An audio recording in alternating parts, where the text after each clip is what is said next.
അങ്ങനെ ദിയാകൃഷ്ണ പറഞ്ഞതെല്ലാം സത്യമാണ് എന്ന് തെളിഞ്ഞു. ശരിക്കും പറഞ്ഞാൽ ഒന്നുകൂടി ആലോചിച്ച് നോക്കിയാൽ ദിയ അന്നേ പറഞ്ഞത് തന്നെയാണ് ശരിയെന്നും പറയാം.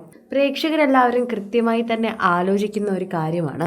ദിയയുടെ പ്രശ്നങ്ങൾ കേൾക്കുമ്പോൾ എന്തോ ഒരു കാര്യമുള്ളതുപോലെ തോന്നുന്നു എന്ന് നേരത്തെ തന്നെ പ്രേക്ഷകർ പറഞ്ഞിട്ടുണ്ടായിരുന്നു.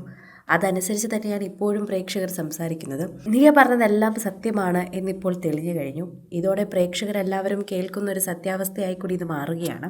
ദിയയുടെ സ്ഥാപനത്തിൽ നിന്ന് പൈസ കട്ട് അവർ അക്കൗണ്ട് വഴി ശേഖരിച്ച് ഡിവൈഡ് ചെയ്തതായി തന്നെ ഇപ്പോൾ തെളിവുകൾ എത്തിയിട്ടുണ്ട്.